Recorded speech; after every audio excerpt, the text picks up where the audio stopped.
Selamat malam, Assalamualaikum warahmatullahi wabarakatuh. Dimanapun Anda berada, sebuah kehormatan bagi saya Hilbram Dunar untuk bisa hadir kembali di hadapan Anda di tengah indahnya bulan yang penuh dengan kemenangan, penuh dengan kesabaran dan juga penuh dengan kesucian. Bicara mengenai kesucian, program kita kali ini pun berbicara mengenai sebuah hal yang masih suci, yaitu masa depanku masih suci. Seperti apa? Langsung saja kita sambut Bapak Mario Teguh.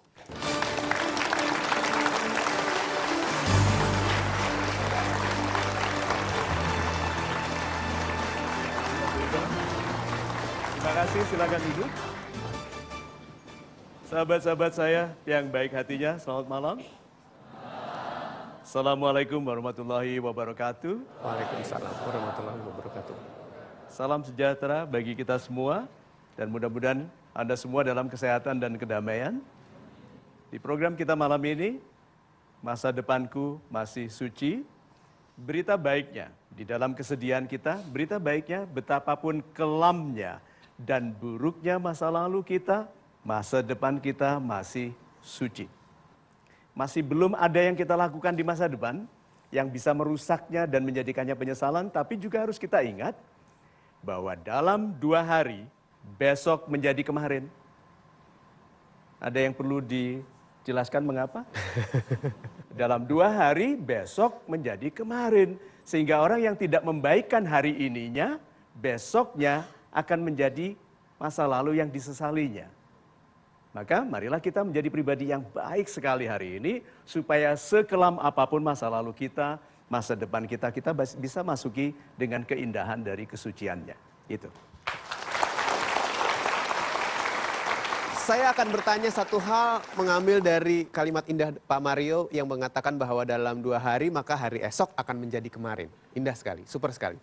Nah, permasalahannya adalah banyak sekali orang yang takut ketika berpikir akan masa depan. Karena keraguan-raguan, karena ketakutan akan sebuah kegagalan dan teman-temannya. Bagaimana Pak? Pertanyaan yang baik sekali, Mas Hilbram. Sahabat-sahabat saya yang baik hatinya, kalau kita lihat perjalanan kehidupan anak manusia yang hari ini hatinya kecil sekali turun, itu karena rata-rata tersiksa dalam kesalahan atau disalahi orang lain di masa lalu.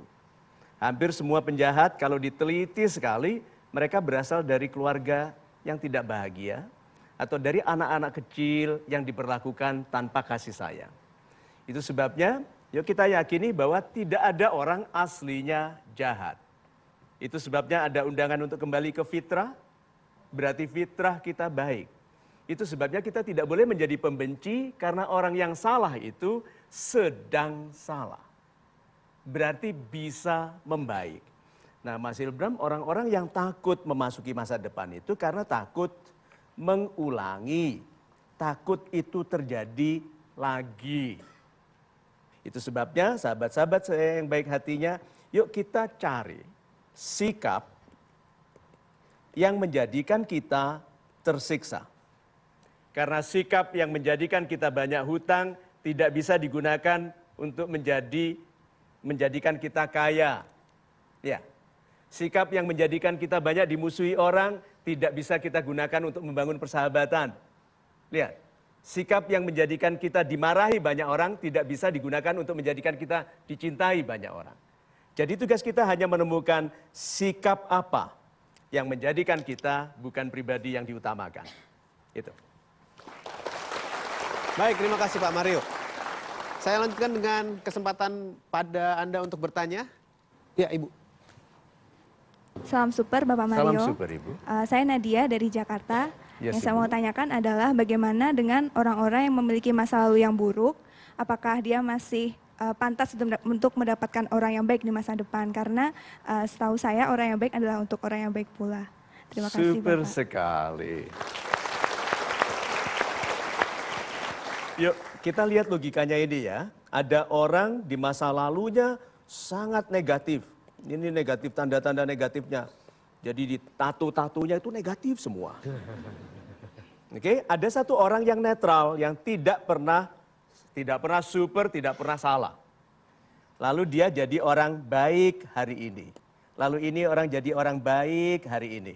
Oke? Siapa yang punya kemungkinan besar, lebih besar untuk salah di masa depan? Yang tidak pernah salah. Karena tidak tahu sakitnya salah.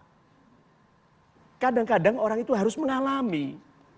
Seperti ayahanda tercinta saya yang sekarang sudah di sisi Tuhan, memasak biji nangka. Panas-panas itu, lalu ditaruh, lalu waktu saya masih kecil, merangkak senang toh, dipegang, panasan dan menangis. Setelah itu untuk mencegah saya pergi dari kamar, ditaruh satu saja di depan pintu. Lalu saya akan duduk melihat. Heran kok bisa jadi motivator ya. Nah, berarti penderitaan masa lalu itu mencegah kita melakukan sesuatu yang salah. Syukuri. Tuhan kan tidak mentargetkan seseorang untuk disiksa. Ya atau dalam daftar roster jiwa-jiwa yang akan diturunkan ke bumi itu kan tidak ada khusus. Ini disiksa yuk, ini disiksa yuk. Udah kita buat wajahnya jelek, miskin, ditolak wanita terus. Gitu kan. Tidak ada rencana Tuhan seperti itu. Jadi sahabat-sahabat saya yang baik hatinya, yuk kita syukuri penderitaan kita.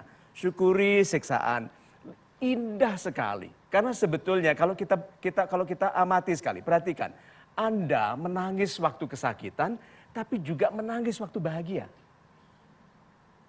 Ayo. Berarti sebetulnya love is painful. Love is beautifully painful and painfully beautiful. Alay sekali. Ya, itu Mas Ilbram. Terima kasih. Terima kasih, Pak Mario. Saya kembali berikan kesempatan kepada Anda bertanya. Ibu. Ya. Salam super, selamat malam Pak Mario. Salam super Ibu. Iya, nama saya Evi Ayu, saya dari Jakarta. Yes Ibu. Yang saya akan tanyakan adalah bagaimana kita bisa mencapai masa depan kita yang masih suci, sementara masa lalu kita selalu saja dicemooh oleh lingkungan sekitar kita. Terima kasih. Super sekali.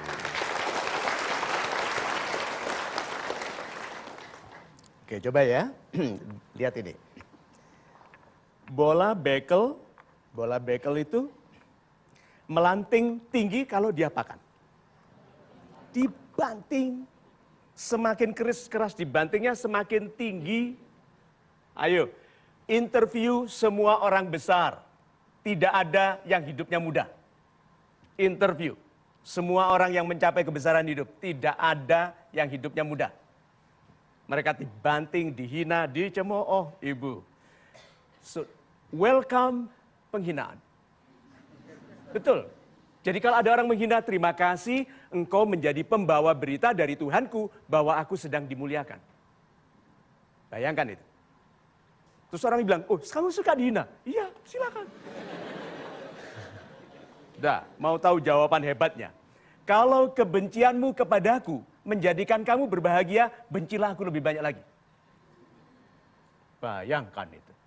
Oh, orang ini benar-benar penderma. Dia kalau orang membencinya dan menemukan kebahagiaan, hate me more. Benci lagi. Kehilangan kekuatannya untuk membenci. Tetapi perhatikan semua orang besar, mereka sudah dibanting sebelumnya. Tahu nggak? Bola bekel yang dibanting. Apa keuntungannya? Karena waktu dibanting itu dia bergetar, kotorannya lepas. Ayo. Sombong-sombongnya hilang karena sekarang miskin. Ayo. Sombong-sombongnya hilang kenapa? Karena sekarang minta tolong orang. Itu angkuh-angkuhnya hilang. Karena sedang dibanting. Jadi kalau gitu tidak ada yang dilakukan Tuhan kecuali untuk memuliakan kita. Masa lalu kita seperti apapun, pendapat orang apapun ini caranya. Jangan ubah pendapat orang yang pendapatnya buruk tentang Anda. Tidak ada gunanya. Mereka itu pembenci yang sudah berfokus dan sudah menyatakan diri akan menjadi pembenci seumur hidup. Tidak akan berubah. Hitung jumlah mereka. Ada berapa? 54? Lebih. Loh, Ibu salah apa? Kok sampai banyak? Berapapun jumlah orang yang membenci Anda, tumbuhkanlah kebaikan Anda sampai Anda dicintai oleh ribuan kali jumlah orang. Itu cara.